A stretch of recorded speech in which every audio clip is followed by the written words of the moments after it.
aquestes gaudiràs fins que arribi el moment de la teva mort. Ara he de parlar d'una prestació més immediata que es pot afectar a la vostra vida professional, com pot ser a l'atur. A l'atur podem distingir un atur que té dret al treballador que treballa per compte aliena com aquell treballador autònom. Aquest és un canvi que s'ha produït fa 2 anys, en el qual qualsevol treballador autònom no tenia dret a la prestació. Ara sí que té dret a la prestació. Quan es produeix un cessament de l'activitat laboral, té dret a entre 2 o 12 mesos de la seva base reguladora que hagi estat cotitzant. El sistema de cotització de base reguladora és voluntari per part del treballador autònom. El treballador autònom parteix d'una base de cotització mínima. Actualment paga uns 250-260 euros, que és la contribució del règim d'autònoms mínima, i té una base aproximadament d'uns 900 euros. Però ell el pot incrementar de forma voluntària. Pel que fa a l'atur, el sistema és molt diferent, és molt més beneficiós. És a dir, tu pots gaudir entre de 200 a 120 dies de prestació, en el qual els pensem 80 dies, que són els 6 primers mesos, gaudeixes d'un 70% de la base reguladora, que es agafa la de contingències professionals, i la resta un 50%. I pel que fa a prestacions assistencials, és a dir, el subsidi d'atur, doncs, en un principi pots cobrar el 75% del salari mínim interprofessional pactat cada any, que aproximadament està en uns 650 euros. El tema de la prestació d'atur hi ha uns límits. Aquests límits d'aquí són de l'any 2009, estan fora una mica estan poc actualitzats, ara veurem quins són aquest any, però hem de saber que hi ha unes prestacions mínimes segons la teva situació familiar i una pensió màxima condicionada a tenir fills a càrrec o no.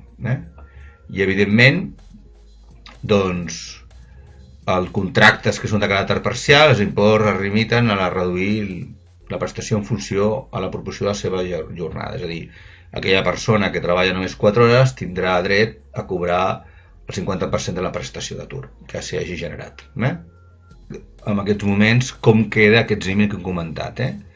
Com podeu veure, els límits no han pujat significativament. En tot cas, uns 30 o 40 euros aproximadament. Tenim que la mínima està en 497,01, sense fills,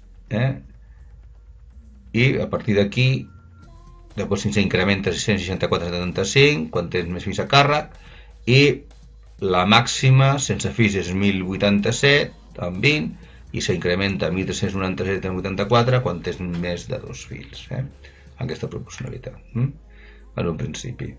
I el subsidi en aquests moments s'ha incrementat una mica, ja no és el 70% de l'INPRE, l'índex de subsistència, que és un 80%, i en l'any 2015 són uns 426 euros anuals. Com es calcula la prestació d'atur? Bé, com a mínim, per poder cobrar la prestació d'atur, has hagut de cotitzar 360 dies dintre dels 6 anys immediatament el fet causant. Què vol dir? Doncs tu has hagut de cotitzar com a mínim un any. Si no tens aquest període de carència un any, no tens dret a l'atur. Això és molt important saber-ho. I per cada any que cotitzes, tens dret a 4 mesos de prestació. És a dir, si tu has cotitzat 6 anys de forma interrompuda, ho multipliquem per 4 mesos de cada any i tens dret a una prestació de 24 mesos com a màxim. Per la qual cosa, hi ha 2 requisits bàsics. Haver cotitzat de forma interrompuda vol dir que no tinguis cap llacuna de cotització durant 360 dies. Pot ser que t'hagin fet un contracte temporal, t'hagis quedat sense feina en un període determinat i tinguis una llacuna en aquest període, doncs no tindries dret. Hauries d'esperar a cotitzar exactament aquests 360 dies Si resulta que només has treballat un any, tindries dret només a 4 mesos. En el moment en què cotitzes més anys, són 4 mesos per cada any sencer de cotització. Es torna a generar 360 dies i tindries dret a 8 mesos, així successivament. Com es calcularia? S'agafa la base de cotitzacions professionals, recordeu que és la base de cotitzacions comunes més les hores extraordinàries, dels últims 180 dies, li traiem les hores extraordinàries i tornaríem a dividir-ho per 180. I dividir la base reguladora entre 6, quan es tracta d'un treballador de retribució mensual. La quantia, un cop tenim la base reguladora, aplicaríem el 70% els 3 primers 6 mesos i a partir d'aquests 6 mesos el 50%, amb el canvi, la modificació que s'ha dut a terme aquests últims anys.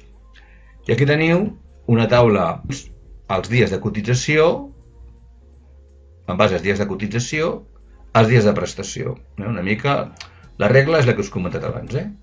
Un any, 4 mesos. I aquí teniu d'una manera més detallada exactament doncs, els dies que necessites cotitzar. Posem que heu cotitzat 1.300 dies de forma interrompuda, doncs tindries dret a 420 dies de prestació. I aquest és un bon... I bé, i aquí acabem aquesta unitat didàctica que vam parlar de la seguretat social i de l'atur. Confio que us hagi servit per aclarir tots els dubtes i adquirir aquests nous coneixements.